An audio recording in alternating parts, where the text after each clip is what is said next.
नमस्कार, आदाब। मैं हूं आपके साथ काशिफ जैदी। आज हम किसी जगह पर नहीं मौजूद हैं। आज हम मौजूद हैं एक गाड़ी में। हमने सोचा कि एक नए तरह का एक कोशिश करते हैं, एक नई चीज को आजमाया जाता है जिससे लोगों को थोड़ा अट्रैक्टिव लगे और जो थोड़ा सा ग्लैमरस भी लगे। जैसा कि आप जानते हैं कि ग्लैमरस वर्ल्ड की दुनिया है, तो ग्लैमरस वर्ल्ड को अपनाते हुए हमने सोचा कि एक शूट हम गाड़ी में करते हैं। हालांकि आप जैसे जानते हैं कि आज जो है 13 तारीख है, 13 नवंबर है और 14 नवंबर को देश के बहुत बड़े राज्य यानी बिहार का चुनावी नतीजा आने वाला है। आप जैसा कि जानते हैं कि बिहार के चुनाव ताबड़तोड़ तरीके से हुए। एक दूसरे के ऊपर आरोप प्रत्यारोप, लोगों ने एक दूसरे के ऊपर क्या क्या नहीं बात बोली, कैसे बोली, लेकिन वो सब चुनावी गर्मी है, वो हो जाती है। लेकिन अब अगली तारीख बची है 14 नवंबर, यानी कल नेहरू जयंती भी है और कल 14 नवंबर भी है। बाल दिवस भी कल मनाया जाएगा। तो अब देखना है कि किस तरफ के बालक खुश होंगे और किस तरफ के बालक नाराज होंगे, ये भी देखने वाली बात है। तो उन्हीं सब बिहार के मुद्दों की चर्चा करने के लिए हमारे साथ मौजूद हैं पॉलिटिकल एंथुजियास्टिक स्टूडेंट और student of journalism and mass communication Kartik Shrivastava ji. आपका बहुत बहुत धन्यवाद हमसे जुड़े रहने के लिए। ये पॉलिटिक्स को बहुत करीब से पढ़ते हैं, न्यूज़पेपर में देखते हैं, सोशल मीडिया पे देखते हैं और पब्लिक ओपिनियन कैसे क्रिएट होता है वो भी ध्यान देने की कोशिश करते हैं। दूसरे जो व्यक्ति हमारे साथ मौजूद हैं वो नीरज सिंह जी हैं। नीरज सिंह जी की एक खास बात है कि वो अपनी इसी कार में समाज सेवा करने का प्रयास करते हैं। ये खुद का एक अपना एनजीओ भी चलाते हैं। एनजीओ के साथ साथ जब ये अपने कार्य में लगे रहते हैं समाज सेवा की, तो ये देश के प्रदेश के अन्य हिस्सों में जाते हैं और उसी सिलसिले में, समाज सेवा के सिलसिले में ये बिहार भी गए। जब ये बिहार गए तो चुनावी दौर चल रहा था, तो इन्होंने ये जानने का प्रयास किया कि पब्लिक ओपिनियन बिहार में क्या है। यानी आप मान के चलिए करीब 30 से 35 दिन ये चुनावी सरगर्मी में बिहार में मौजूद थे। तो इन्होंने बहुत करीब से देखा कि ओपिनियन कैसे क्रिएट हो रहा है और ये काफी इनके पास कई डिग्रीज भी हासिल हैं। इन्होंने एकेडमिक्स में अपने काम किए हैं। इनके पास नौकरी करने का ही मौका था, लेकिन इन्होंने समाज सेवा को चुना और ये खुद का एक अपना एनजीओ भी चलाते हैं। हम एनजीओ का भी जानने का प्रयास करेंगे कि क्या है और कैसे ये चलता है। आइए, जो दो पॉलिटिकल एंथुजियास्टिक लोग हैं और जो अपनी राय प्रकट करने का प्रयास कर रहे हैं बिहार चुनाव को लेकर, उनसे हम एक बात करते हैं और इस कार के अंदर एक अच्छा एनवायरमेंट और माहौल बनाने का प्रयास करते हैं। चलिए हम पहले बात करते हैं नीरज सिंह जी से। कैसे हैं नीरज सिंह जी आप? बढ़िया है, आप बताइए क्या हाल चाल चल रही है? एकदम बढ़िया। तो आज आप जैसा जानते हैं कल बिहार का नतीजा आ रहा है। सीधा बात करते हैं, डायरेक्ट, कोई फालतू बात नहीं जी। क्या लग रहा है, एक शब्द में, दो लाइन में अगर आप बताना चाहेंगे तो क्या है? मुझे लग रहा है कि एनडीए की पूर्ण बहुमत सरकार बनेगी। एनडीए की? अच्छा, मतलब कोई आगे पीछे बात नहीं, सीधा एनडीए बनेगी है? नहीं, मैं जैसा वहाँ पे 30-35 दिन में रहा और मैं डेली जो एनालिसिस किया, मैं देखा कि नीतीश जी को लेके लोग वहाँ पर अभी भी हैं कि मुझे सिंपैथी है, वोट उनके नाम पे गिर रहा है, भले भी बीजेपी से गठबंधन है, मगर वहाँ चेहरा जो है वो नीतीश कुमार ही है। और जैसे कि अब आरजेडी की बात करेंगे, आरजेडी ने मुद्दा तो उठाया नौकरी देने का कि हम 5 करोड़ 4 करोड़ नौकरी देने का उन्होंने वादा किया। वो पूरी तरीके से एक जुमलेबाजी वाली बात थी, क्योंकि आप खुद जानते हैं कि 14 से 15 करोड़ की आबादी बिहार है और हर 4-5 करोड़ आदमी को सरकारी नौकरी देना ये बहुत बड़ा टास्क है। एक तरीके से इसको आप जुमला कह सकते हैं और असंभव है। बिल्कुल, ये पूरी तरीके से संभव है। अभी हम आपको बता दें, हम जैसे कि उत्तर प्रदेश के रहने वाले हैं। उत्तर प्रदेश की आबादी 25 से 26 करोड़ की आबादी है, मगर यहाँ पर अभी एम्प्लॉयमेंट देखेंगे स्टेट गवर्नमेंट का तो सिर्फ 24 से 25 लाख लोग अभी भी सरकारी गवर्नमेंट जॉब में है। और आप सोचिए, हमसे कम वहाँ जनसंख्या है और स्थिति क्या है, वो 4-5 करोड़ की वादा कर रहे हैं नौकरी देने के। तो ये कहाँ तक धरातल पे सही है, आप बताइए। आपका ये कहना है कि जो वादे आप कर रहे हैं वो जुमले ज्यादा है, वादे कम है और वो धरातल पे उतार नहीं सकते जितने वादे वो कर रहे हैं। जी। जैसा कि अभी जनसुराज के कोई पीके प्रशांत किशोर जी हैं, उन्होंने भी इस चीज को कहा, बड़े इंटेलेक्चुअल आदमी हैं, उन्होंने इस चीज को कहा कि हम किसी को नौकरी सरकारी नहीं दे सकते इतना, बल्कि हाँ, हम एक लोग रोजगार दे सकते हैं, फैक्ट्री लगा सकते हैं। इस तरीके के 10-12 हजार का जो डेली बेसिस पे जो बेरोजगार लोग हैं उनको एक नौकरी दिया जा सकता है, ना कि वो सरकारी नौकरी होगी। अच्छा नीरज जी, बिहार की तमाम विधानसभा सीटों पे आपने कवर किया, मतलब कवर नहीं, आपने अपने एनजीओ को लेकर के काम किया। प्रशांत किशोर को लेकर के क्या धारणा लोगों में है? प्रशांत किशोर को लेकर जो पढ़े लिखे वर्ग के लोग हैं, उनकी धारणा तो बहुत अच्छी है, क्योंकि पढ़ा लिखे भी हैं और साथ साथ हर मुद्दे पे अपने बहुत अच्छी बारीकी से बात रखते हैं और एक युवा को उन्होंने जोड़ा है।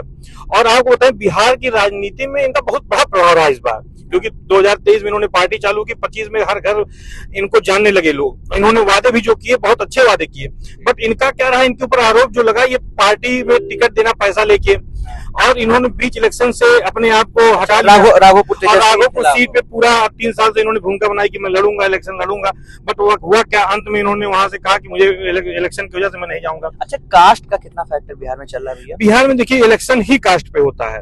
अभी आप जानिए कि प्रशांत किशोर जी पंडित है, इसके लिए भी टारगेट उनको किया गया, और अभी जैसे अनंत सिंह बावली हैं तो उनको भी कास्टिज्म को लेके झेलना पड़ता है। तो ये बिहार की राजनीति में यादव, पासवान और निषाद, मांझी, ये सब वोटों के लिए ही, और वहाँ जाति का बहुत विशेष प्रभाव रहा है। अच्छा, तो जैसे आपके एनजीओ से जुड़ा एक सवाल आ गया दिमाग में कि क्या एनजीओ चलाते वक्त कभी आपने महसूस किया कि आपके साथ भी जातीय भेदभाव हो रहा है? जी जी, जैसे अभी मैं बताऊं आपको, आज क्या होता है, जैसे अभी कोई मंत्री या कोई बड़ा अधिकारी ओबीसी है या एससी है बिहार में जी, तो वो प्रियोरिटी हम लोगों को नहीं देगा। जैसे मैं नीरज सिंह, मेरा जनरल कास्ट है, तो क्या ये हो जाती है मैनिफेस्टो कि ये लोग हम लोगों का शोषण किए हैं। तो ये कई अधिकारियों में मैंने देखा, एनजीओ जब मैं चलाया और मैं अभी बाराबंकी में बिहार में काम किया था, तो मैं देखा कि शोषण हर मतलब लगता है कि इन्होंने किया था। ऐसा कुछ हकीकत रहा नहीं है कि हम लोगों ने हमेशा सपोर्ट किया, और वो चीज भेदभाव वाली चीजें अब खत्म होनी चाहिए, मगर ये है लोगों के अंदर ये चीजें हैं अभी भी। हाँ, अच्छा, लेकिन तो जैसे जो आप देखते हैं अपने करीबी से, तो क्या सच में आज भी जाति व्यवस्था मौजूद है? जैसे आप समाज देख रहे हैं, जाति व्यवस्था मौजूद है या नहीं है, सच्चाई बताइए। जी जी, अभी भी जातीय जो व्यवस्था है वो पूरी तरीके से अभी हावी है। अभी अभी आप गांव में जाएंगे देखेंगे तो कोई अपने एससी कैटेगरी के लोगों को खाना अपने प्लेट में नहीं देता, जो जनरल ओबीसी वाले हैं। अभी क्या है, भले इतना आरक्षण से लोग एससी लोग आगे बढ़ रहे हैं, एसटी आगे बढ़ रहा है हमारे समाज में, मगर दिक्कत क्या है कि अभी जो चीजें आनी चाहिए धरातल पे वो चीजें नहीं है। लोग आज भी इन सब चीजों को बहुत ध्यान देते हैं। मतलब वो अभी भी बेसिक समस्या जो रोटी कपड़ा मकान, उसके लिए तरस रहे हैं। रोटी नहीं, उनका तो है, उनका जो ग्रोथ हुआ है, बट जो धारणा बन गई कि ये एससी है, इसको अपने थाली में नहीं खिला सकते, अपने साथ नहीं बैठा सकते, ये धारणा नहीं कर सकते, शादी नहीं कर सकते, ये धारणा अभी नहीं जा पा रही है। जी, एनजीओ चलाते वक्त इस धारणा को बदलने का कैसे आप प्रयास करेंगे? नहीं, मैं तो जहाँ जाता हूँ मैं तो कोई भेदभाव नहीं करता। अच्छा, मैं जितने इस व्यवस्था को खत्म करने के लिए सबसे बड़ी चीज समाज में जागरूकता फैलानी पड़ेगी। समाज में जो वो रूढ़िवादी सोच है, लेकिन ये साल 2 साल का तो कार्यक्रम नहीं, ये प्रोजेक्ट कम से कम 25 साल 30 साल 35 साल चलेगा, तब जाकर के कहीं समाज में एक जनरेशन, एक पीढ़ी जब बड़ी होगी तब ये बदलाव आ पाएगा। जी, बदलाव तो शुरुआत तो करनी पड़ेगी किसी को ना, तो शुरुआत करनी पड़ेगी। शुरुआत अगर आज हम करेंगे तो 4-5 साल में उसका ग्रोथ भी दिखेगा। जैसे आज आप भी जान लीजिए कि अटल जी ने ये चालू किया था, ब्राह्मण थे, उन्होंने कई दलितों के यहाँ खाना चालू किया। आज बीजेपी उस चीज पे चलती है, जब कैंपेनिंग करती है कहीं भी इलेक्शन में, तो वो अपने जिस क्षेत्र में कैंपेनिंग करती है वहाँ किसी दलित भाई के यहाँ खाना खाती है, इसलिए कि उसके वोट को रिझाने का प्रयास करती है और समाज को सुधारने का भी प्रयास करती है। ऐसा बात नहीं किसी वोट से ही बता, क्योंकि एक बड़ा नेता जैसे अमित शाह व्यक्ति, अगर किसी अमित शाह जी जैसे हमारे गृह मंत्री हैं, वो किसी भी एससी के यहाँ जाके खाते हैं तो सरकार एक समाज में एक धारणा जाती है कि देखिए नहीं, यहाँ भेदभाव खत्म कर रहे हैं, वो चीज है। चलिए नीरज जी, हम आप पे अभी फिर से लौट के आते हैं। हमारे साथ ये पॉलिटिकल एंथुसियास्टिक स्टूडेंट और बहुत ही अच्छी तरह से ये स्टोरी टेलिंग भी करते हैं। कार्तिक जी, क्या सीन लग रहा है कल बिहार का आपको? कल बाल दिवस भी है।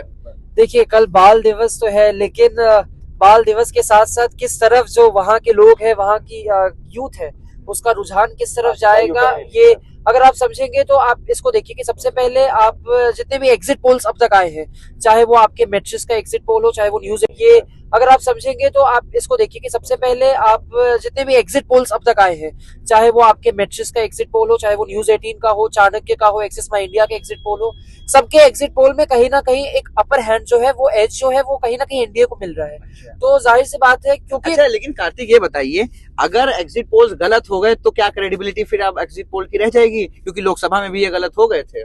देखिए, लोकसभा में कहीं ना कहीं एग्जिट पोल गलत हुए थे, लेकिन एग्जिट पोल का आप जो आंकड़ा देख रहे हैं वो प्लस एंड माइनस गलत होता है, लेकिन कहीं ना कहीं वो आपको वहां की हवा के बारे में बता देता है कि वो किस तरफ है।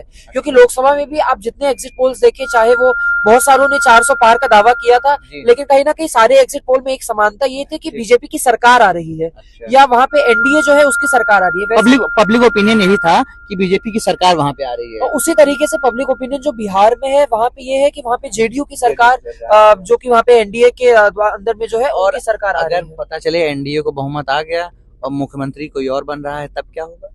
देखिए ये सवाल तो बहुत ज्यादा, क्योंकि जिस तरीके से अमित शाह जी का भी जो बयान देखा जाए तो उन्होंने साफ तौर पे ये कह दिया था कि जो नीतीश कुमार है उनके नेतृत्व के अंदर चुनाव लड़ने के लिए जाया जा रहा है, लेकिन आगे चुनाव के बाद मुख्यमंत्री जो है विधायक चुनेंगे, वो विधायक चुनेंगे। तो इस बयान की क्या मतलब निकाला जाए बताइए। देखिए अब क्योंकि पत्रकारिता के स्टूडेंट है तो उस लिहाज से अगर आप देखेंगे तो इसका मतलब तो सीधे से ये है कि कहीं ना कहीं बीजेपी के अंदर खाने ये ये चल रही है कि कहीं ना कहीं कि नीतीश जी का अब एक समय आ गया है तो उनको एक पॉलिटिकल रिटायरमेंट की तरफ चले जाना चाहिए। लेकिन क्या नीतीश कुमार जैसे व्यक्ति जिनको कहा जाता है कि भाई मामूली आदमी नहीं है, कुछ बात तो है जो 20 साल से राजनीति उनके आसपास टहल रही है, तो इतना आसान नहीं है कि उनको आप निपटा दीजिए। देखिए जाहिर सी बात है कि नीतीश कुमार बहुत बड़े मतलब एक राजनीतिक छवि है, अपने आप में एक राजनीतिक नाम है, अपने आप में एक बहुत बड़े इन्फ्लुएंशियल फिगर है। तो अगर आप वहां से देखेंगे तो नीतीश कुमार जी जाहिर सी बात है बिहार में, क्योंकि आज भी देखिए बिहार को उतना गौर से या ग्राउंड पे जाके तो कवर नहीं किए, लेकिन क्योंकि बिहार के सुनते आए हैं जितना सुनते हैं, दूसरी बात बिहार के पूरे इलेक्शन को जितना मैंने देखा है, कैंपेन को बाकी जगहों को जितना सोशल मीडिया के थ्रू या बाकी चैनल्स के थ्रू देखा है, उससे ये समझ में आता है कि जैसे इससे पहले आप देखेंगे 5 साल पहले 2020 के समय सरकार को लेके एक एंटी इनकम्बेंसी थी, लेकिन इस वक्त आप ज्यादातर चैनल से ज्यादातर जो मीडिया कर्मी है उनसे अगर आप जानेंगे जिन्होंने बिहार में रहकर काम किया है 1 महीना, वो बता रहे हैं कि इस बार वो एंटी इनकम्बेंसी वाला फैक्टर बहुत ज्यादा नजर नहीं आ रहा। अच्छा ये बताइए, इसका एक बड़ा कारण ये भी हो सकता है क्योंकि जिस तरीके से चुनाव से पहले 10,000 रुपए जो 10,000 रुपए जो महिलाओं को दिए गए हैं उसके कारण भी हो सकता है कि कहीं ना कहीं जो, क्योंकि अगर आप वोटिंग परसेंटेज भी देखिए पिछले बार इस बार का जो वोटिंग परसेंटेज है बहुत ज्यादा है, वो बहुत बड़ा है। 5 से 10 लाख मतलब 5 से 7 लाख महिलाएं जो है वो भी बढ़ी है। तो महिलाएं जो है, अब जो ये फैक्टर जो आ गया है कि महिलाएं और यूथ, ये MY फैक्टर जो पहले मुस्लिम और यादव का होता था वो महिलाएं और यूथ का जो हो गया है, तो इससे बहुत दिलचस्पी है कल के नतीजों को, क्योंकि बिहार एक लौता बड़ा राज्य है अच्छा जहाँ पे कहीं ना कहीं जो वहाँ के जो वोटर्स हैं वो कहीं ना कहीं जा सकते हैं। कार्तिक ये बताइए कि 2 लाइन में अगर आपका टेक लेना हो तो आप क्या लेंगे? बिहार इलेक्शन से सबसे बड़ा टेक अवे ये है कि इतने बड़े चुनावी राज्य होने के बाद भी अब आप इसको मतलब बहुत निराशाजनक है कि आज भी कास्ट को लोग ज्यादा प्रायोरिटी दे रहे हैं। And what about results? Results को लेके मेरा ये मानना है कि रिजल्ट्स के लिए देखिए आपको भी 18 घंटे का इंतजार और करना होगा, लेकिन कहीं ना कहीं एक मार्जिन अपर हैंड जो है वो एनडीए को है। चलिए तो देखिए हमारे साथ जो 2 लोग हैं वो कह रहे हैं एनडीए को है। अच्छा नीरज जी ये बताइए, ये नीतीश जी की तारीफ कर रहे हैं और कह रहे हैं कि MY फैक्टर जो है वो महिला और यूथ हो गया है, यानी महिला और युवा हो गया है, कितना सहमत है आप इनकी बात से? नहीं, ये जो कह रहे हैं मैं इनकी बात से सहमत हूँ पूरा, बट ये है कि नीतीश कुमार इस बार मुख्यमंत्री होंगे, ये बहुत बड़ी चीज है बिहार में, क्योंकि मुझे लगता है कि अमित शाह जी का जो बयान है वो कहीं ना कहीं ये बता रहा है कि नीतीश कुमार जो है ये कहीं ना कहीं हमारे चेहरे नहीं हो सकते, क्योंकि जो उनके तबीयत को लेके लोगों ने मुद्दा उठाया, कई जगह उन्होंने मतलब ऐसा व्यवहार किया कि उनको लगा कि उनका मानसिक संतुलन जो है आसान है उनको हटाना, ये बात सवाल ये है। नहीं, हटाना तो भाई अब विधायक चुनेंगे मुख्यमंत्री, तो हटाना मुझे लगता है कि कोई बहुत बड़ी चीज नहीं कि हटाया जा सकता है, इसमें कोई वो नहीं है कि उसमें हो। अच्छा नीरज भाई, सवाल एक और भी है कि बिहार का चुनाव यूपी में कुछ प्रभाव डालेगा कि नहीं डालेगा? पूरा प्रभाव डालेगा, क्योंकि बिहार की राजनीति जो है तय करती है देश की राजनीति और यूपी की राजनीति, क्योंकि जो लहर वहां चलेगी वो लहर यहाँ भी चलेगी। अगर बीजेपी की कहीं सीटें कम होती हैं तो पूरा प्रभाव यूपी पे रहेगा और योगी जी के ऊपर बहुत ही बड़ा दामोदार रहेगा।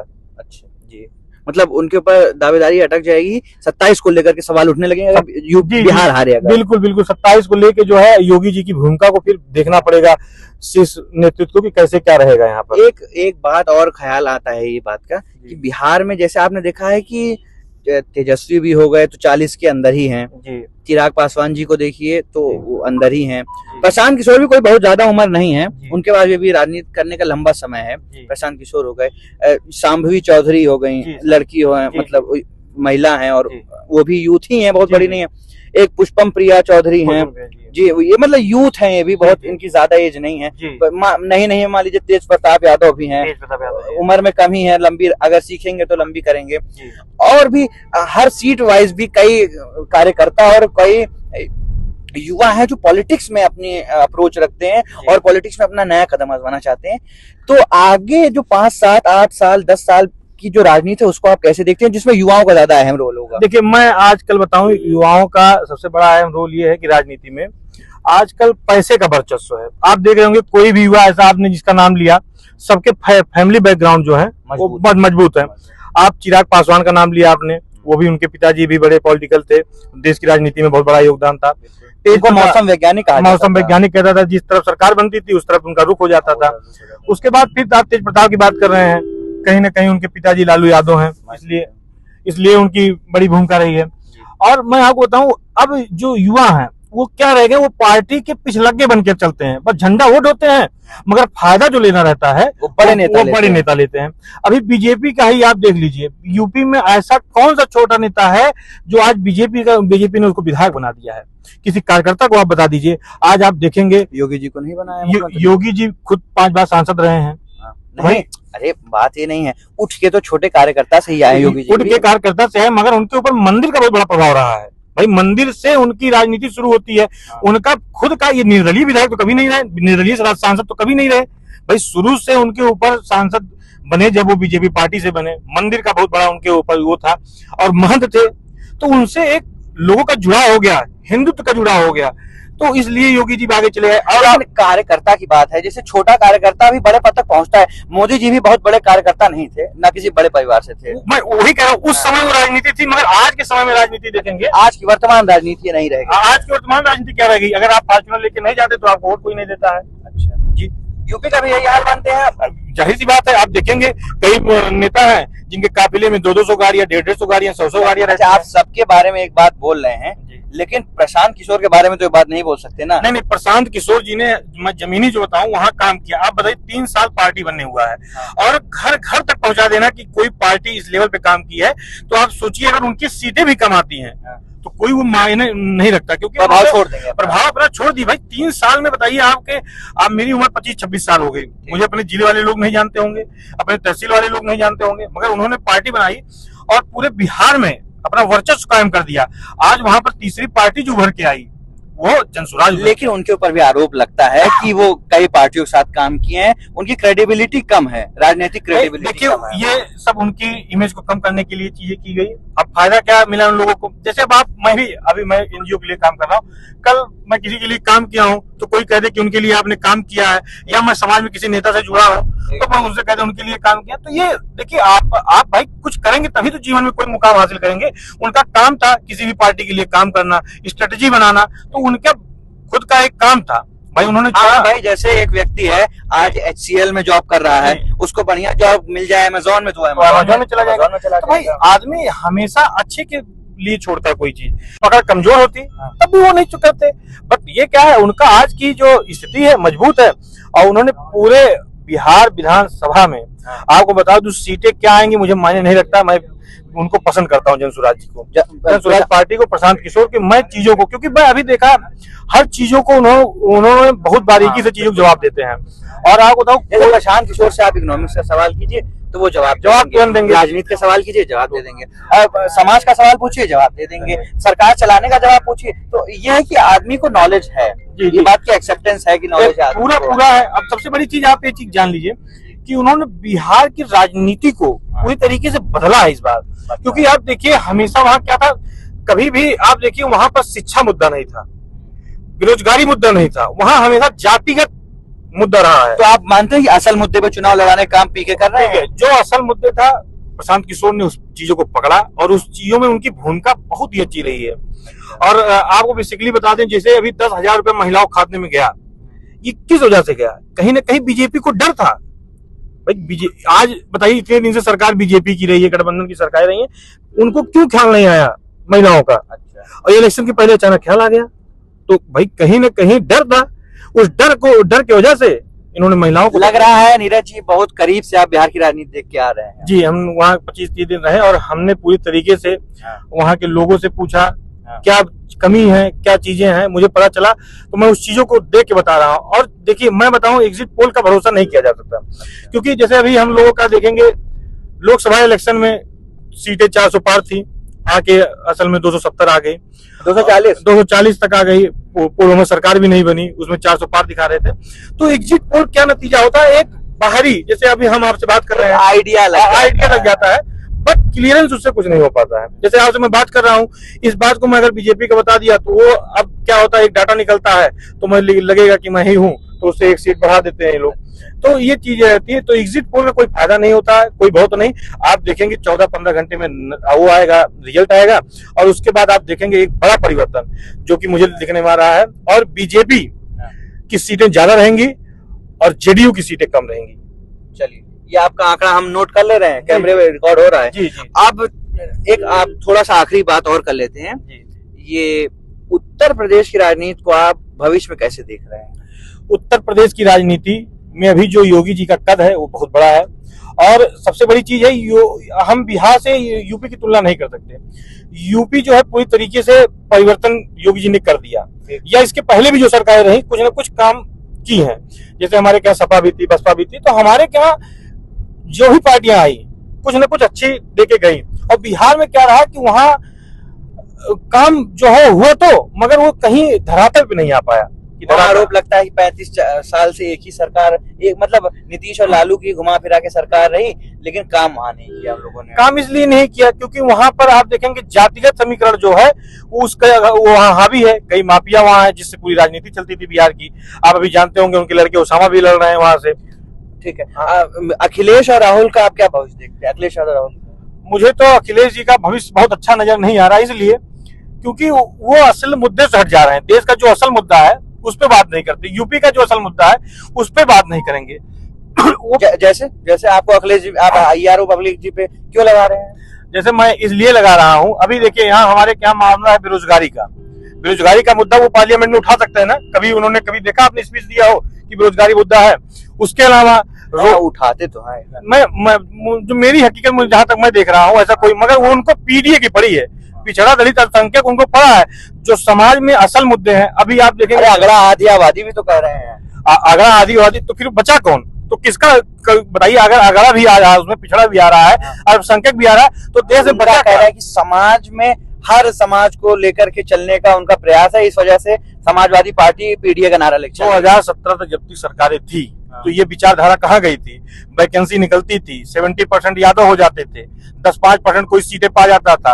अखिलेश जी के चाचा शिवपाल जी हैं, वहीं पे सीटें बुक हो जाती थी कि 20 लाख में तुमको ARO बना देंगे और 30 लाख में SDM, जाओ नौकरी कर लो। अच्छा, तो ये बताइए क्या नाम है, आपको उनका भविष्य उज्जवल ज्यादा नहीं लगता है? नहीं, मुझे देखिए राजनीति में वो सक्रिय है, उनकी विचारधारा जो है समाजवाद की ठीक है, मगर वो चीज वो लोग अपने धरातल पे नहीं लाते। उनकी पार्टी में जितने लोग थे, माफियाओं को टिकट देना, माफियाओं के साथ उनके संबंध, जैसे अभी अतीक अहमद का ही देखिए। क्या बीजेपी माफिया नहीं है क्या? नहीं, बीजेपी के पास इस लेवल का कोई माफिया नहीं है कि जो जनता से बहुत ज्यादा परेशान हो। भाई मैं कहता हूँ अभी गिनाएंगे 2-4 नाम, तो वो लोग भी इस सरकार में दबे हुए हैं। इस सरकार में किसी माफिया की उतनी चल नहीं रही है जितना सपा में चलती थी।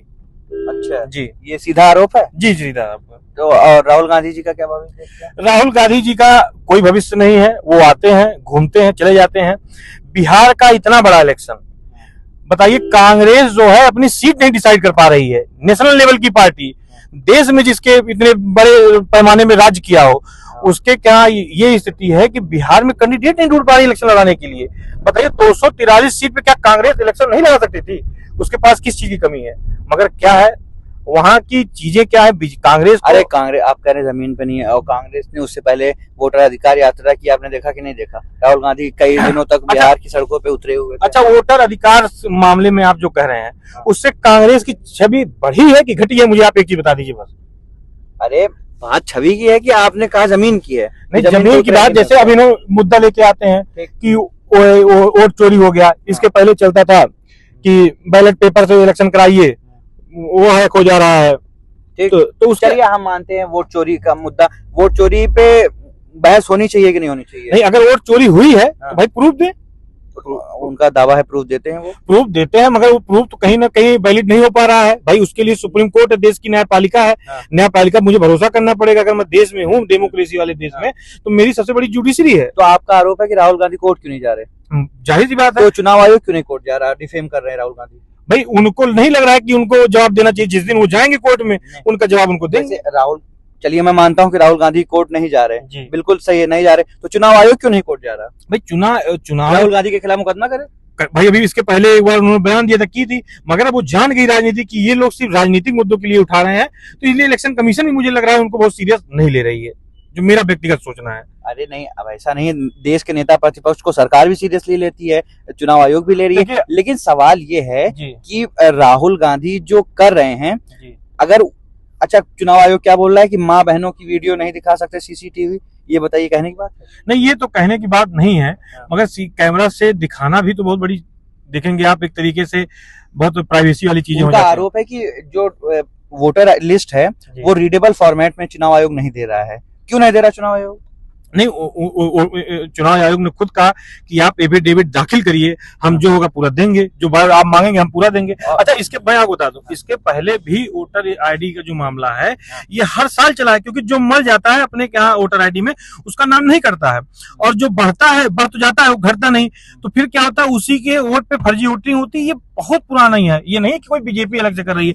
कई बार नामें गलत हो जाते हैं जब वोटर आईडी बनता है, जैसे आप घर पूछने गए तो आप बता दो कि फलाना नाम है। नहीं, देखिए ऐसा है, कांग्रेस के जमाने में चोरी होती थी तो वो सही नहीं है, और अगर आज चोरी हो रही है तो वो भी सही नहीं है। बराबर की बात ये है। आपको बता दूं, अगर राहुल गांधी ने गलत कर रहे हैं तो मेरा साफ मानना है कि चुनाव आयोग कोर्ट चला जाए। चुनाव आयोग जरूर जाएगा, जब लगेगा उसको कि भाई ये ज्यादा डेम पे मुझे कर रहे हैं तो जाना चाहिए। और मैं बताऊं, वोट चोरी कभी नहीं हुआ। ये देखिए, आप किसी काम को 100% सही नहीं कर सकते।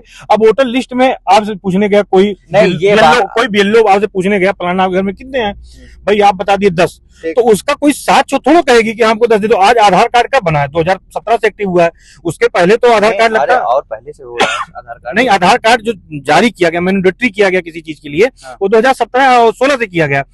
अब पहले कांग्रेस सरकार ने 2010 में लाया आधार कार्ड, भाई उतनी लेवल पे काम नहीं कर पाई। तो प्रूफ के लिए थे, वोटर आईडी के प्रूफ के लिए कोई चीज मांगता नहीं था, घर में गए आप। पहले कांग्रेस सरकार ने 2010 में लाया आधार कार्ड, भाई उतनी लेवल पे काम नहीं कर पाई। तो प्रूफ के लिए थे, वोटर आईडी के प्रूफ के लिए कोई चीज मांगता नहीं था, घर में गए आप नाम लिखवा लिए, फलाना नाम है, 10 लोग हैं। तो आपके हिसाब से फिर प्रूफ क्या है आपका?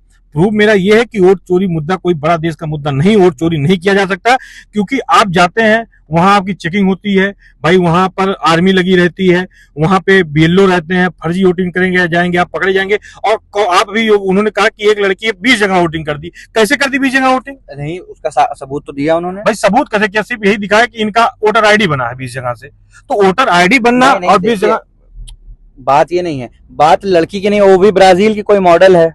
जैसे भी आप देखिए मेरी बात सुनिए, ये सवाल ये नहीं है कि वोट 20 पड़े या नहीं, वो 20 उसी लड़की के नाम पर 20 लोगों की है ना लिस्ट में। वो ब्राजील की लड़की है। वो अगर लिस्ट नहीं है तो आप वो जो ईपिक नंबर है उसको आप कहिए मैं आपको मैच करा के दिखा दूं, वो ईपिक नंबर एक मैच हो रहा है। जी चलिए, मैं आपकी बात मानता हूं, जैसे 20 जगह ने उन्होंने दिया है, ब्राजील की लड़की है, तो आप ये देखिए कि वो वोटिंग कहाँ से कर रही है? क्या 20 जगह से वोटिंग उस सेम डे कर लेगी?